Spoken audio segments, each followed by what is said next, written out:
کبھی کبھی ایسا ہوتا ہے کہ قرآن و حدیث میں کوئی مسئلہ واضح طور پر دکھائی نہیں دیتا، موجود ہے، اس لیے کہ اللہ نے فرما دیا الیوم اکملت لکم دینکم واتممت علیکم نعمتی ورضیت لکم الاسلام دینا۔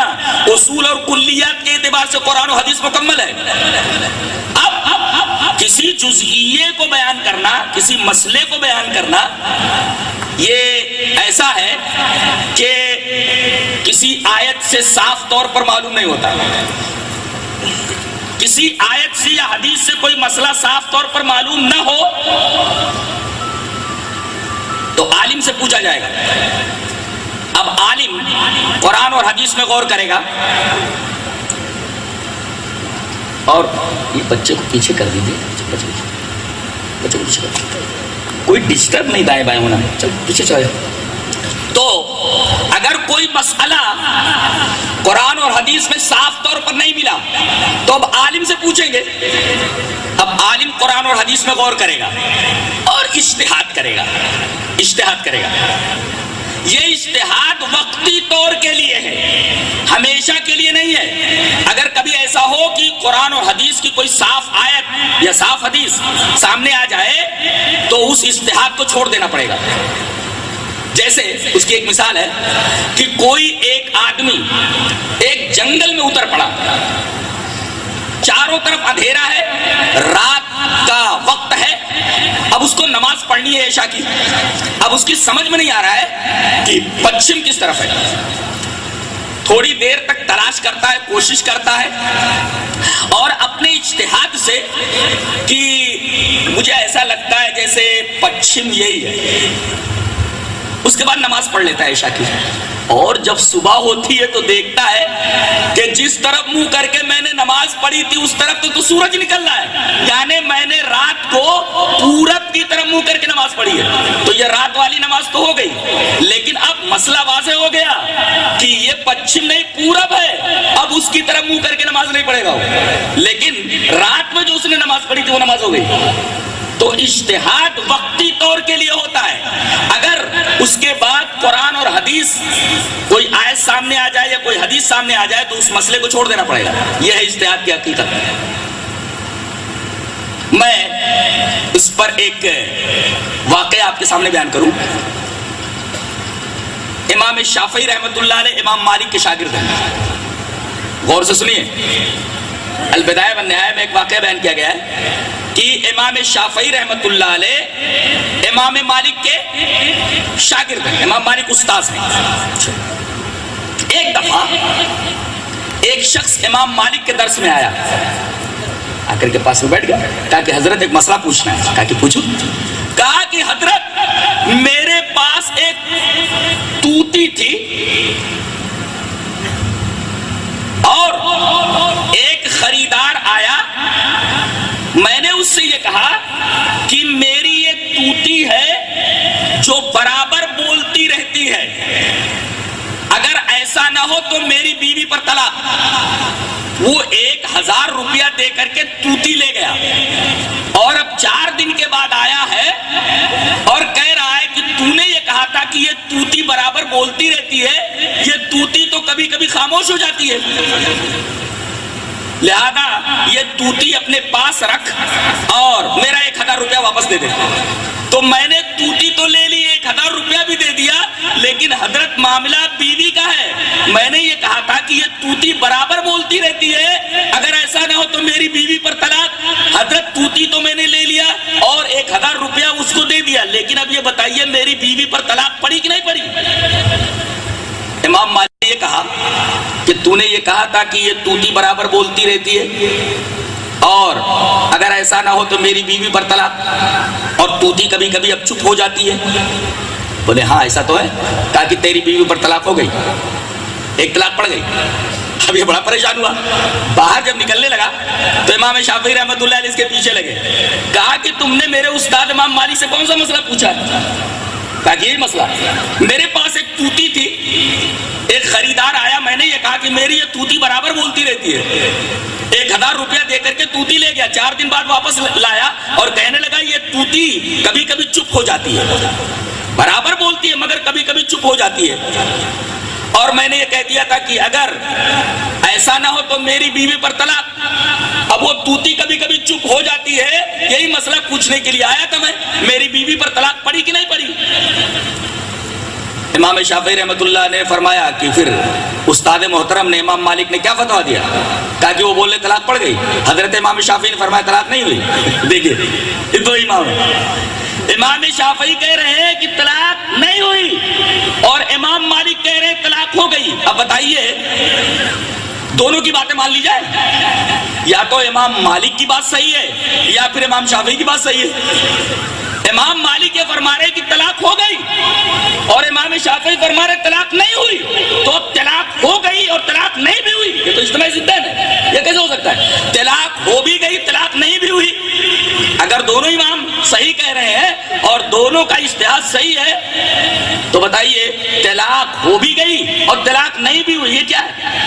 ایک ہی بات صحیح ہو سکتی ہے، طلاق ہو گئی یا طلاق نہیں ہوئی۔ امام مالک نے کہا طلاق ہو گئی، امام شافعی دوسرا امام کہہ رہا ہے کہ طلاق نہیں ہوئی۔ اب وہ آدمی بڑا خوش ہوا، بھاگا بھاگا امام مالک کے پاس آیا اور کہا کہ حضرت آپ کہہ رہے طلاق ہو گئی لیکن آپ کا ایک شاگرد بولتا ہے طلاق نہیں ہوئی۔ کہا کون بولتا ہے؟ کہا کہ محمد ابن ادریس الشافعی۔ کہا کہ بلا کر کے لاؤ۔ امام شافعی لائے گئے، کہا کہ میرے بیٹے میرے بچے تو نے یہ کہا کہ طلاق نہیں ہوئی؟ کہا کہ ہاں میں بولتا ہوں کہ طلاق نہیں ہوئی۔ کہا کہ تیرے پاس دلیل کیا ہے طلاق نہ ہونے کی؟ حضرت نے فرمایا کہ میرے پاس ایک حدیث ہے۔ کہا کہ حدیث ہے تیرے پاس؟ کہا کہ ہاں میرے پاس حدیث ہے۔ کہا سناؤ۔ حضرت امام شافعی رحمۃ اللہ نے حدیث سنائی، وہ جو شافعی رحمۃ اللہ نے حدیث سنائی تھی میں آپ کو حدیث سنا رہا ہوں اور استدلال دیتا ہوں۔ حدیث اس طرح وعن فاطمة بنت قيس رضي الله تعالى عنها أن أبا عمرو بن حفص طلقها البتة وهو غائب فأرسل إليها وكيله بشعير فسخطته فقال والله ما لك علينا من شيء فجاءت رسول الله صلى الله عليه وسلم فذكر ذلك له فقال ليس لك عليه نفقة فأمرها أن تعتد في بيت أم شريك ثم قال تلك امرأة يغشاها أصحابي فاعتدي عند ابن أم مكتوم فإنه رجل أعمى لتضعين ثيابك فلما حللت ذكرت ذلك أن أبا جهم أن معاوية بن أبي سفيان وأبا جهم خطباني فقال رسول الله صلى الله عليه وسلم أما أبو جهم فلا يضع عصاه عن عاتقه وأما معاوية فصعلوك لا مال له انكحي أسامة بن زيد فكرهته ثم قال انكحي أسامة فنكحته فجعل الله في خيرا اغتبت رواه مسلم في كتاب الطلاق۔ حضرت امام مسلم اس پوری حدیث کو ایسے ہی کتاب الطلاق کے اندر لائے، آپ ٹیلی کر لو کہیں ادھر ادھر حدیث کے ایک لفظ میں فرق نہیں پائیں گے۔ حضرت فاطمہ بنت قیس فرماتی ہے کہ میرے شوہر نے ابو عمرو حفص نے مجھے طلاق بتہ دے دی، 2 طلاقیں دے دی، اس کے بعد تیسری طلاق وکیل کے ذریعے بھیجا اور ساتھ ساتھ میں تھوڑا جو بھیجا۔ کہتی ہے کہ میں نے جو دیکھا تو میرا پارا چڑھ گیا، میں نے کہا کہ یہ آدمی میرے ساتھ اتنے دنوں تک میرا شوہر بن کر کے رہا، اب طلاق اس نے تیسری دے دی اور تھوڑا سا جو بھیجا ہے، میں یہ جو نہیں لیتی اور بھی کچھ لوں گی۔ تو وہ بولنے لگا، آدمی جو وکیل تھا اس نے کہا کہ تیرا ہمارے اوپر کچھ بھی نہیں ہے، تینوں طلاق ہو گئی، اب تیرا کوئی حق ہمارے اوپر نہیں بنتا، تیرے شوہر کے اوپر تیرا کوئی حق نہیں ہے۔ یہ بھاگی بھاگی نبی کریم صلی اللہ علیہ وسلم کے پاس آئی اور کہا کہ اللہ کے رسول میرے شوہر نے 2 طلاقیں خود دی اور تیسرا اپنے وکیل کے ذریعے بھیجا، تیسری طلاق اور تھوڑا سا جو بھیجا ہے، اللہ کے رسول مجھے کچھ اور چاہیے۔ نبی نے فرمایا کہ تیرے شوہر کے اوپر تیرا کوئی اب حق نہیں ہے اور کوئی نفقہ نہیں ہے، کوئی خرچ وہ نہیں دے گا۔ اور پھر آپ نے یہ فرمایا کہ جا اب عدت گزار لے 3 حیض، ایک عورت ہے ام شریک بڑی فیاض خاتون ہے، ان کے ہاں جا کر کے تو عدت گزار لے۔ جب وہ چلنے لگی تو آپ نے فرمایا سنو، یہ جس عورت عورت کے ہاں میں نے عدت گزارنے کے لیے کہا تھا، وہاں تو میرے بہت سارے صحابہ آتے جاتے رہتے، تلک امرأۃ یغشاہا صحابی، میرے بہت سارے صحابہ آتے جاتے رہتے، بے پردگی ہے وہاں، تو ایسا کرو تم ایک اندھے صحابی ہیں رجل اعمی عبداللہ ابن ام مکتوم، تم ان کے ہاں عدت گزار لو، اگر اتفاق سے تم کپڑے بدل رہی ہوگی، اگر وہ سامنے آ جائے تو چونکہ وہ اندھے صحابی ہیں تو زیادہ کوئی مسئلہ پیدا نہیں ہوگا، اور جب تم حلال ہو جاؤ تو پھر مجھے بتانا۔ جب یہ حلال ہو گئی تو نبی کریم صلی اللہ علیہ وسلم کے پاس آئیں گے 3 مہینے بعد، کہا کہ اللہ کے رسول میں حلال ہو گئی اور مجھے 2 آدمیوں نے پیغام نکاح دیا ہے، کون؟ ایک تو ابو جہم ہے اور دوسرے معاویہ ابن ابی سفیان ہے، تو آپ نے فرمایا ان 2 آدمیوں نے تجھے پیغام نکاح دیا ہے؟ بولے ہاں۔ آپ نے فرمایا کہ معاویہ ابن ابی سفیان تو سولوک ہے، فقیر ہے، غریب آدمی ہے، لا مال لہو، ان کے پاس مال وغیرہ نہیں ہے۔ اس سے ایک نکتہ معلوم ہوا کہ لڑکی کو کم سے کم ایسے لڑکے کے حبال عقد میں دینا چاہیے، ایسے لڑکے سے شادی کرنی چاہیے کہ کم سے کم کھلا پلا لے۔ آپ نے فرمایا کہ یہ معاویہ ابن ابی سفیان یہ تو فقیر آدمی ہے، لا مال لہو، ان کے پاس کوئی مال نہیں ہے، کھلا پلا نہیں پائے گا، اور یہ ابو جہم یہ تو اپنی لاٹھی اپنے کندھے سے اتارتا ہی نہیں، فلا یضع عصاہ عن عاتقہ، وہ اپنی لاٹھی اپنے کندھے سے اتارتا ہی نہیں۔ تم ایسا کرو اسامہ ابن زید سے نکاح کر لو۔ کہہ رہی کہ پہلے مجھے پسند نہیں آیا، لیکن آپ نے پھر فرمایا ان کہ اسامہ سے نکاح کر لو۔ کہتی ہے کہ میں نے نکاح کر لیا نبی کریم صلی اللہ علیہ وسلم کے مشورے سے، تو اللہ نے اتنا بہترین جوڑا ہم لوگوں کو بنایا کہ عورتیں رشک کرتی تھی۔ حضرت امام شافعی نے فرمایا کہ یہاں دیکھیے اللہ کے رسول نے ابو جہم کے بارے میں فرمایا فلا یضع عصاہ عن عاتقہ، وہ اپنا ڈنڈا اپنا سوٹا، یعنی عورتوں کو بہت مارتا ہے، اپنا سوٹا اپنا ڈنڈا اپنے کندھے سے اتارتا ہی نہیں۔ اتارتا ہی نہیں کیا مطلب؟ وضو بناتے تب اتار دیتے ہیں، نماز پڑھتے تو اتار دیتے ہیں، کوئی اور کام کرتے تو اتار دیتے ہیں، یعنی کثرت سے وہ اپنی لاٹھی کو اپنے کندھے کے اوپر رکھتے ہیں لیکن کبھی کبھی اتار دیتے ہیں۔ تو اگر توتی برابر بولتی ہے کبھی کبھی چپ ہو جاتی ہے تو کثرت کا اعتبار ہوگا۔ حضرت امام شافعی نے فرمایا طلاق نہیں ہوئی، اور یہ حدیث پاک اس بات کی دلیل ہے۔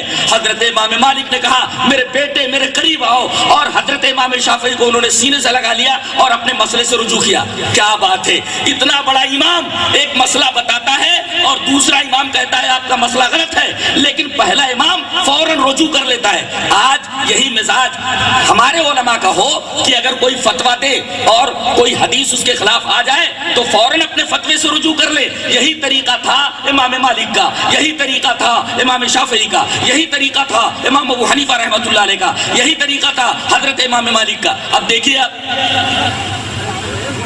اس سے یہ پتہ چلا کہ اماموں سے غلطی ہو سکتی ہے، ضروری نہیں کہ امام کوئی مسئلہ بتائے تو وہ صحیح بھی ہو، کبھی کبھی مسئلہ بتانے میں امام سے غلطی ہو سکتی ہے۔ تو یہ کہنا کہ سب صحیح ہے ایسا کیسے ہو سکتا ہے؟ امام مالک کہیں کہ یہ طلاق ہو گئی، امام شافعی بولے طلاق نہیں ہوئی، تو دونوں باتیں کیسے مان لیں گے؟ ایک ہی صحیح ہوگی نا، یا تو امام مالک کی بات صحیح ہے پھر امام شافعی کی۔ اور امام شافعی نے کہا کہ میں نے یہ بات حدیث کی روشنی میں کہی ہے، اور جب حدیث انہوں نے پیش کی، استدلال پیش کیا، تو حضرت امام مالک رحمت اللہ علیہ نے اپنے مسئلے سے رجوع کیا۔ پتہ یہ چلا کہ مسئلہ بتانے کے بعد اگر کوئی حدیث آ جائے اس کے خلاف تو فوراً مفتی کو اپنے فتوے سے رجوع کر لینا چاہیے۔ اور یہ بھی معلوم ہوا کہ امام سے فتویٰ دینے میں غلطی ہو سکتی ہے، جیسا کہ امام مالک رحمۃ اللہ علیہ سے غلطی ہوئی، اور مسئلہ وہی مانا جائے گا، فتویٰ وہی تسلیم کیا جائے گا جو حدیث کے مطابق ہو۔ حضرت امام شافعی نے حدیث کی دلیل دی تب امام مالک نے اس کو مانا۔ جی اچھا، پتہ کیا چلا؟ پتہ یہ چلا کہ غلطی صرف رسول سے نہیں ہوتی، اس لیے کہ وہ معصوم ہوتے ہیں، بقیہ سب سے غلطی ہو سکتی ہے۔ اس غلطی کو دین مت بناؤ، دین صرف قرآن و حدیث ہے۔